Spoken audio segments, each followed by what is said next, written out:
The Cleveland Browns are reportedly down to 3 finalists in their head coaching search. Plus, rookie quarterback Shedeur Sanders caps off his rookie season with a Pro Bowl nod. Let's discuss it all right here on the Daily Dawgs.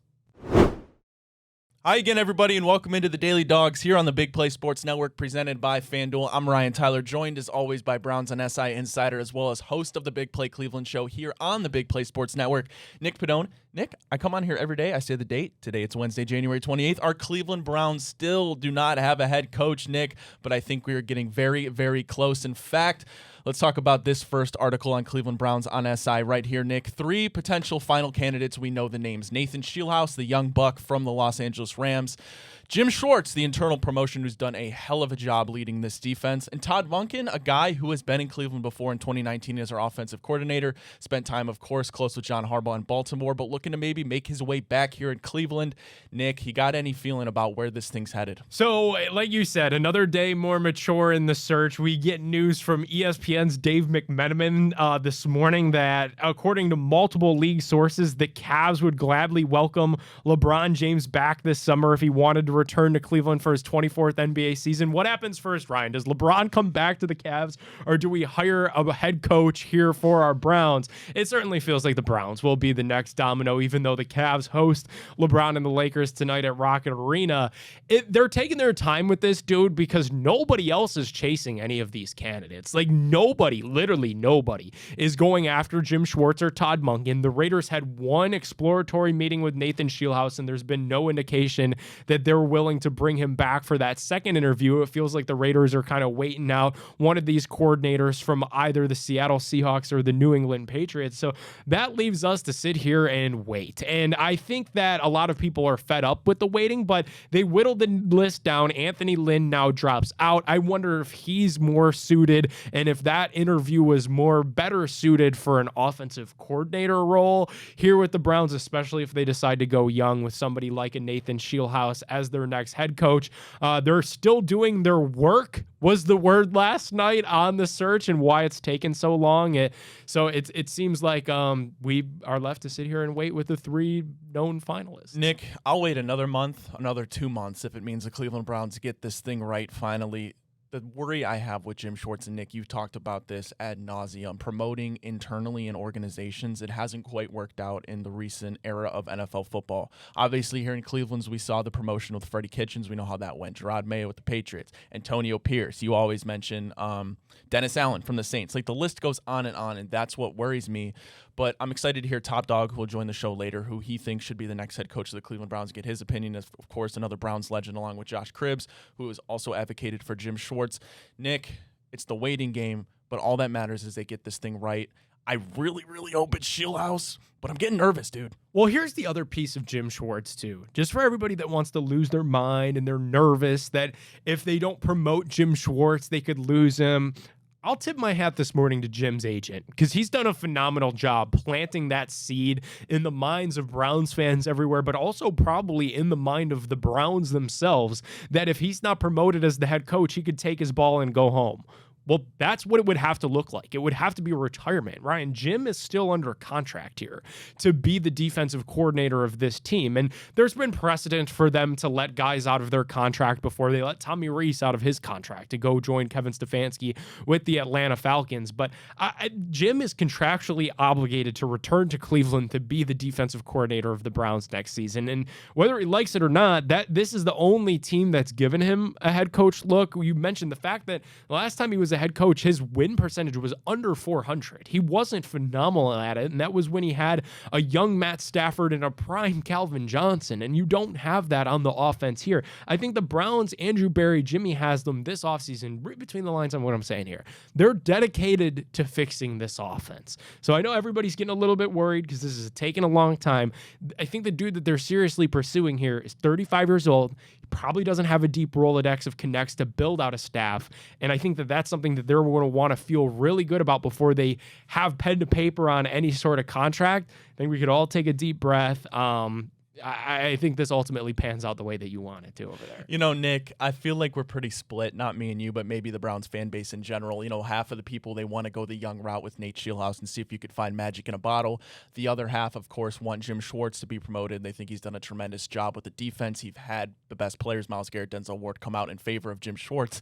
Well, let's talk about the third scenario that is still certainly on the table and possible. Todd Monken. Would that be the doomsday scenario? And I don't want to put that on Todd Monken to already label him as a bad head coach before he even steps foot again here in Berea. But it certainly feels like if that is the choice they go down out of these three final candidates, a lot of Browns fans are going to have a lot of questions. It's not doomsday because I guess it could work. And if it works, none of us will complain about it. But it's definitely like the most confusing scenario because it gets similar to Schwartz. It's like their second interview with Jim Schwartz was Monday last week. So it's been 10 days now since they've spoken with Schwartz for the second time about the head coaching job. Then the next interview was Monken. So it's been over a week since Monken's second interview. If that was the guy, then I think the hire would have been made to this point. I really think they are just wrapping up their homework on each of these candidates and trying to find out what the staffs would look like to surround each and every one of these candidates. I certainly would be confused if it was Monken. There were a little bit of some red flags there. The fact that he openly admitted that his relationship with Lamar Jackson wasn't what he wanted it to be. Yeah, we're looking for an offensive coach, but we're looking for an offensive coach to coach up some of this young talent. And if you're saying that you can't get along with the guy in Lamar Jackson that's won 2 MVPs in this league, I don't know that I want you ushering in the next quarterback here of this thing. He's 59 years old. For that to be the age of a guy that you give his first head coaching job in the National Football League to right now, when you're trying to retool this offense and rebuild it and inject a bunch of young talent, I don't know. I get that it would be a respected move because he's been in the league for a really long time. If he doesn't get this job, he's literally going to sign pen to paper to sign up to go coach Jackson Dart, Cam Scatabo, and be the OC in New York with John Harbaugh. I just would be so puzzled if after all of this, it came out that it's not Schwartz, it's not Shieldhouse, and it's Todd Monken. It would just feel weird. Nick, I feel like a broken record when I keep repeating this, but until we have a head coach to discuss, I kind of have to keep bringing it up as we speculate, right? Head coaching experience prior. Obviously, Todd Monken doesn't have it. Jim Schwartz does, and it wasn't great in Detroit, but it was a long time ago. Obviously, Shieldhouse, no head coaching experience. Are we overblowing the no head coaching experience? And I know I keep sounding like a broken record. I bring up Ben Johnson. I bring up Liam Cohen, right? But again, it seems like in this era, you get a good offensive mind, pair him with the quarterback. And I understand the Cleveland Browns probably don't have that right now. But I hate to sit here and say Nathan Shieldhouse shouldn't be considered because he has no head coaching experience. Sometimes that's okay. I mean, Todd Monken, who does have NFL head coaching, who does not, you know, like he's got college coaching experience. Like, so he doesn't either. He's 59. Jim Schwartz has head coaching experience, but it was awful. Like, it quite literally couldn't have been worse head coaching experience. No playoff wins. So just check it at the door. I think right now we're just kind of talking in circles. Excited to get Hanford Dixon's perspective on this entire thing, because until they name a coach, like all the news that we have right now, that we went through a bit of time where it felt like Schwartz was picking up momentum, and then Monken is still somehow a finalist, even with Anthony Lynn dropping out of the race. Like, I think they're trying to establish each individual head coach candidate's staff and what that would look like, make their decision, and then we'll have that to react to, hopefully here in the next couple of days, because I don't know what's going on. Imagine if the Bills didn't name Joe Brady their head coach. We'd still have to factor them into the equation. Well, It wouldn't be the Daily Dogs if we didn't bring on the top dog, Hanford Dixon. He joins the show next. Hey, everybody. Welcome back into the Daily Dogs here on the Big Play Sports Network. Again, Ryan Tyler, Nick Padone. It is now my pleasure to bring in the top dog himself, Mr. Hanford Dixon, of course, Browns legend, co-host of the Top Dog Show here on the Big Play Sports Network. Hanford, I can't believe it is the morning of Wednesday, January 28th, and the Cleveland Browns still don't have a head coach. Hanford, we've kind of dwindled down to our final candidates, if you will. Todd Monken, Jim Schwartz, Nate Shieldhouse are the three names that everybody's paying attention to. Hanford, do we go the internal route in Jim Schwartz? Do we go a young gun in Nathan Shieldhouse? Or do we go a vet that's outside of the building but has been here before and won Todd Monken? I don't want to make you pick which guy you want, but are you feeling one way or the other? And what are your thoughts on these three guys? You know, I think it's crazy because I think what we've gone probably about 27, 26 days without hiring a head coach. And you look at a lot of the teams like Baltimore, for instance, went right away and got a coach in some of the other teams. So I'm a little bit disappointed. Me personally, I would much rather see us go the route where we're not trying to get one of these young guns, because we can't afford that right now, man. We need to win, and we need to win now. I mean, I know obviously whoever we go out and get, we're going to sign him to probably like a 5-year contract. But the hell with that. You look at Todd Monken. I mean, I know Todd pretty well. Obviously, he was the offensive coordinator in Baltimore, but before that, I'm from Southern Mississippi. He was a head coach there. I think his first year there, I think he won one game. His second year, he won 2 or 3 games. And I think the final year there, he won 9 games. If we're going to go that route, I would much rather see us bring in Jim.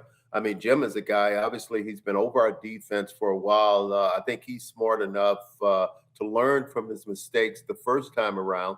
And I think he's smart enough to go and get him a good offensive coordinator. Maybe somebody like a Monk, Todd.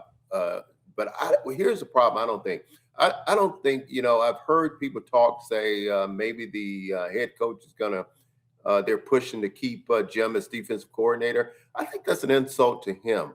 I mean, I just really do. But I just hope that we go ahead and get this process over with. Hopefully by the time we finish talking, we will have a new head coach.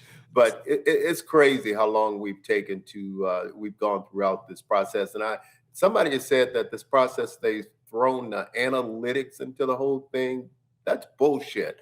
I mean, we need a coach that can coach, forget that analytics and all that bullshit. I mean, let's go get us a coach and let's start winning football games. Hanford, you've been a huge supporter of Shedeur Sanders since prior to the NFL draft, and then he winds up in Cleveland, finally gets his opportunity, had to wait for Joe Flacco to get benched, and then traded, and then Dylan Gabriel to get injured, and then benched for him to get his real shot here with the Cleveland Browns, and surprisingly was named a Pro Bowl reserve. Now, there's been a lot of people that are upset about this. The Pro Bowl used to mean something. Back when you played, Hanford, the Pro Bowl was truly an honor and an accolade that people look at your resume and see all the Pro Bowls that you've played in, and it's part of what makes you a Browns legend here. What did you make out of the Shedeur Sanders Pro Bowl news that came down earlier this week?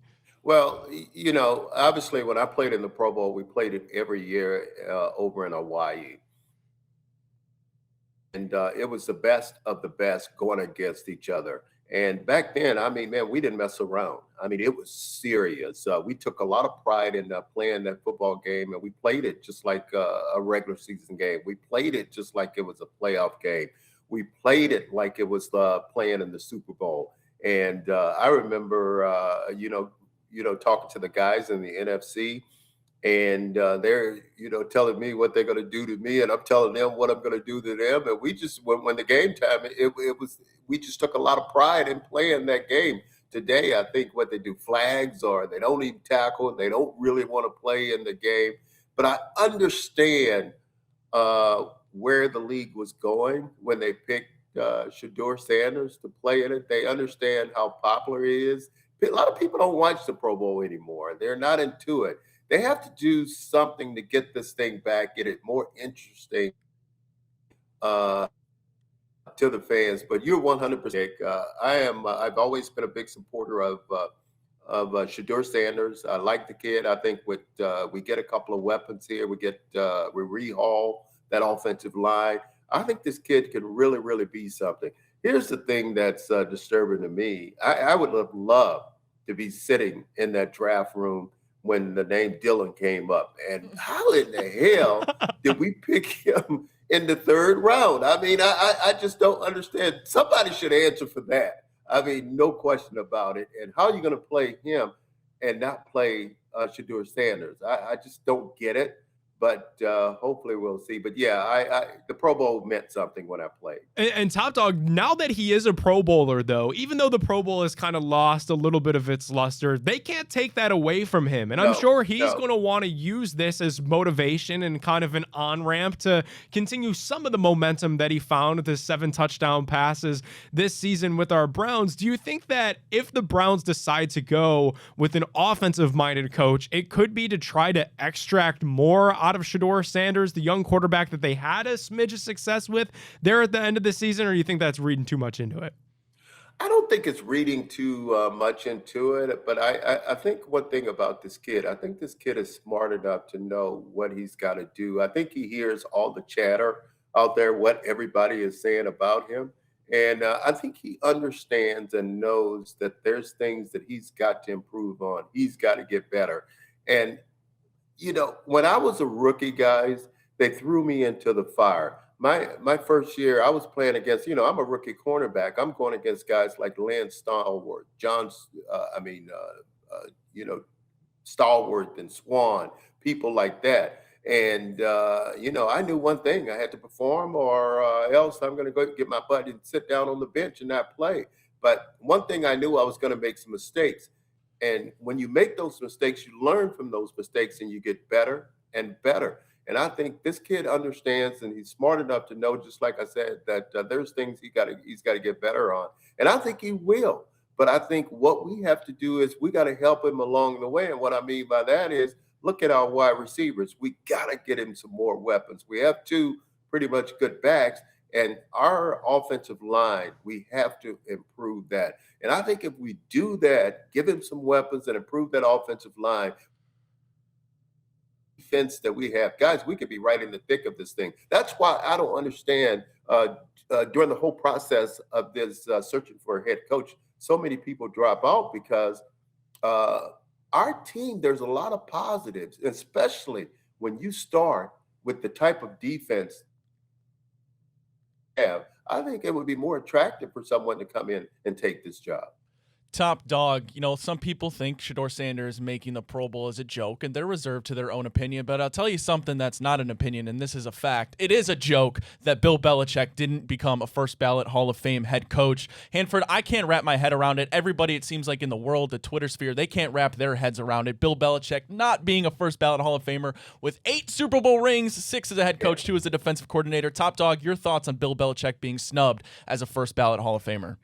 You know what? I agree with you. I think it's a shame. It's a damn shame for this guy not to be in. He's won 6 Super Bowls as a head coach, and I think 2 as an assistant coach. And we're talking about Bill Belichick. For you not to, I think what we need to do is, and I know it's like the voting is very private. You don't know who voted, but some kind of way we need to know the guys that didn't vote for Bill Belichick, because it is totally ridiculous. How are you not going to put this man in the Hall of Fame? How is this man is not going to be a first ballot Hall of Famer? That is, you know what? Don't get me going on this morning. Raise my blood pressure, get it higher than it really is. All I'm going to say is shame on you. Shame on you if you didn't vote for Bill Belichick. Hanford, we appreciate you popping on here on the Daily Dogs. Great work on the Top Dog Show in the Big Play Sports Network. Hanford, next time you're on the program, I would imagine, unless something crazy happens, we'll have a head coach to talk about, but we appreciate you coming on in the meantime. Yeah. Well, hell, I didn't have a choice with you guys. You guys told me, you say, God damn it, Hanford, be here. I'm here. Thanks, guys, for having me. Thanks, Hanford. Hey, everybody. Welcome back into the Daily Dogs here on the Big Play Sports Network. Shout out to the top dog, Hanford Dixon, for joining the show. Nick, I hope he didn't raise his blood pressure too much between this head coach search, Shedeur making the Pro Bowl, and Bill Belichick not being a first ballot Hall of Famer.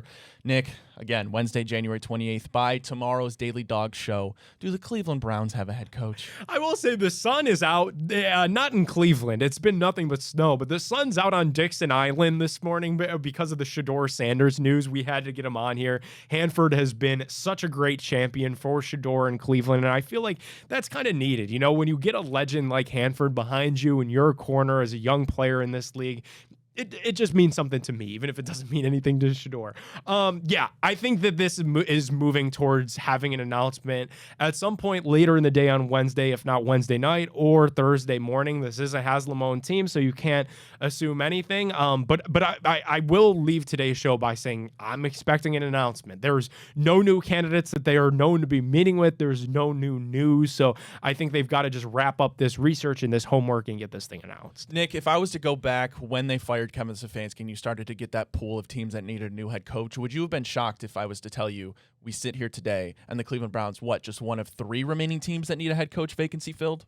No, I wouldn't be that surprised, to be honest with you, because I always said that they were going to do a thorough search, and it truly was. They met with over 10 different people on the record for first interviews, and then they were able to bring back just a handful because guys started dropping out and accepting roles. But that is why this probably needs to be expedited, because you are losing good position coaches in real time. You're losing good coordinator candidates in real time. A name that I want to throw out there today on the program, if Jim Schwartz decides that he's done with this and he washes his hands, if he's as set back and offended as Hanford believes that he would be if he doesn't get this job, keep your eye on Aubrey Pleasant, who's the assistant head coach to Sean McVay out there in Los Angeles.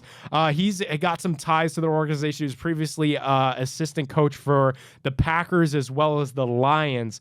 My official prediction here today as we wrap the show, Ryan, I'm going to put this out on the line. At least as we're speaking before 10 a.m., before this show gets published out there on YouTube, subscribe to us on Big Play Cleveland. I'm going to go with Nate Scheelhaus as the head coach, Anthony Lynn as the offensive coordinator, and I think they find a way to keep Jim Schwartz in Cleveland. If not, like I said, keep your eye on Aubrey Pleasant. Sounds good to me. I'm going to will it into existence. I'm going to manifest it. It will come on the Daily Dogs tomorrow, and Nate Scheelhaus will be the head coach of the Cleveland Browns. Hey, hopefully we can react to it. But even if he's not, no worries, because we'll be here on the Daily Dogs. Appreciate everybody tuning in. For Nick Padone, I'm Ryan Tyler. We'll see you tomorrow.